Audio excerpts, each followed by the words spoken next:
good morning po. Gagawa po tayo ng banana chips. So, nagagayat pa lang ako. Tapos mamaya chips. prito natin. Nagagayat ako dyan. Kasi nga po, igagawa ko ngayon ng banana Slice chips. natin. May order. bawal kasi So, mahirap din ang paggagayat ng banana chips. Kasi kailangan mo din dyan po gayatin ng pare-parehas. Walang makapal, walang masyadong manipis. Para po hindi siya maging ano. Kasi pag makapal po, hindi siya lulutong na maayos. Kailangan katamtaman lang. At kapag manipis naman po ng sobra, mabilis din po masunog ang iba. Kaya kailangan pare-parehas siya. Yan. Tudo ako dyan ba? Tudo ako sa pag-slice. I-slice ko yung saging. Ayan, slice lang ako. Lulutuin natin ito ng banana chips. Tapos nag-ausap ako dyan. Bibi, huwag ka na mag-asama. Pag kinuha, ayan mamaya, iyak ka na naman. Yan, Mag-bite ka na sobra dyan. ako pag-slice. Slice lang.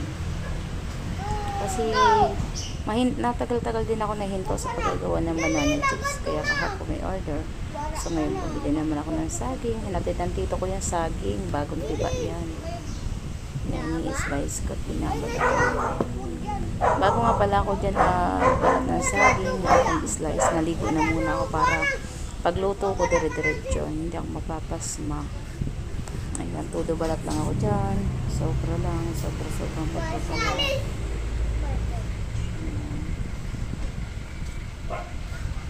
Bilis ko ang palaw. Babae, ang driver ka. Kaya kada mo sa nagdadrive bus nga ni babae. Babae, babae. Alam mo na nagdadrive si mga babae lang. May bus ba yan? Pa mo sa TV, babae lang nagdrive. Isang bus. Nangailangan daw siya kasi may mga anak siya binubuhay, single mom siya.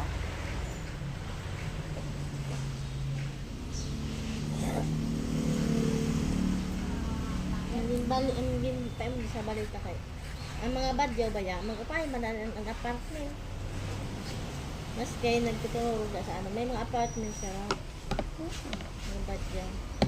Mga badyaw sa Pampanga, priority ng mga kapangpangan Mga di mga intatagan yung trabaho nila. galang-galang. Kaya mga yung sira. Ano sa Pampanga kada mo sa mga katutubo. Dalagan kay. Hindi dahil nagdadami, tumata na mag-bike na.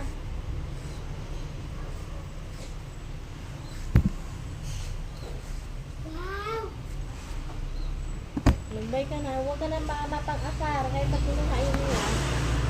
Nawa ka na naman. Tapos mayo ka niya. Daog mo pa matagi ang luwas. Ano yun? Papade. Papade. Ayun. Papade. Papade.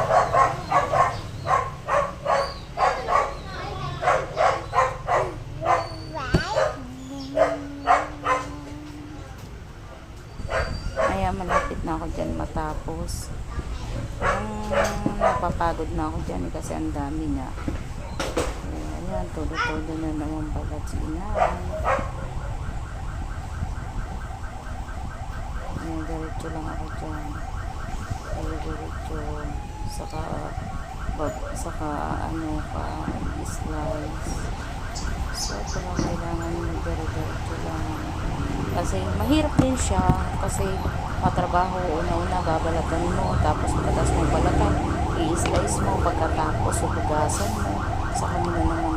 Saka mo siya i-slice pagkabalat-hugasan mo. Tapos i-slice mo. Diretso ko dyan sa pagbabalat. Kailangan ko tapusin yan kasi ng maraming diretso pa rin ako dyan kasi kinakailangan kong matapos. Nasugat ang kamay ko dyan nung patapos na ako kasi masyadong matalas yung pinanlilo. Ang dutungan na nagpagpuro kang ba? Tapos yung pamangkin ko dyan, ayan, yung pamangkin Ay, wala sa naiiling mo. Kaya minsan napapalingon ako sa kanya. Diretso lang. Kasi ako magawa. Kaya mas gusto ko yung magluto-luto kahit pa paano. may income ako na kahit na maliit na bagay, maliit na tubo. Kasi maliit lang naman talaga ang tubo niya. Ayan, bali ganito po yung pag ano ng banana chips. Ayan, pinakita ko na. Patapos na ako niyan dyan. Para iluluto natin to ngayon. Ayan, hindi ko na So, dyan bali tinatapos ko pa may kakaganap pa akong ginagaya. Ayan, ganyan ka magha. Nalobat sa kutsan. Ayan na, magluluto na tayo. Nagpiprito na si inay. Ang inyong inay na mahirap ay nagpiprito na ako dyan.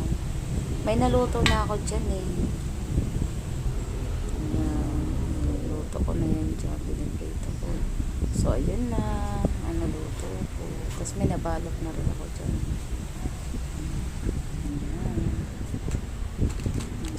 Ayan yung nabalot ko. Dalawa pa lang yung malamig eh. Dalawa pa lang din ang na-seld ko. Ayan yung sealer ko. Ayan. Ganyan. O ayan na. Nagbabalot na si inay dyan. Kasi tapos na ako magluto dyan. Hindi ko na pala naipakita lahat ng video kung paano ko binalot at paano ko lahat talaga ipinagsisell. Ganyan lang naman, pinakita ko na lang din sa inyo po yung pagsisell ko at kung ilang, ang nagawa ko nga pala dyan eh, 36 pieces. Marami din. Tapos ang ipapakita ko sa inyo na pagsisell, konti na lang. Ayan, ganyan. Pasensya na po pala sa kwarto ko, may mga sampay na kumot kasi nag-uulan, kaya may sinampay dyan. Pero na-dryer naman yan. Ayan, busy si inay kahit ang isa lang sa bahay. Nagpapaka-busy sa paggagawa ng banana chips. Ayan, medyo na ano pa dyan yung plastic ko. Medyo nasunog yung plastic.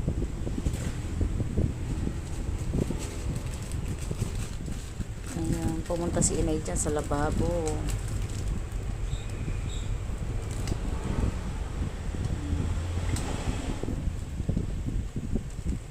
Ayan, nagsisilk pa ako dyan. Isa na lang yan eh, nagsinisilk ko.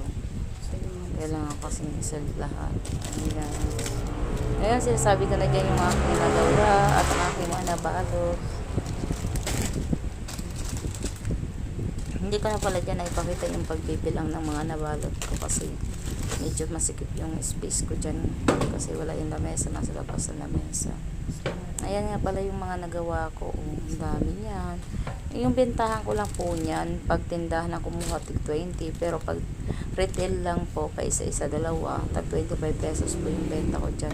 Hindi naman po lugi kasi marami ang laman yan at malutong at masarap. Sure ako na masarap. Thank you po.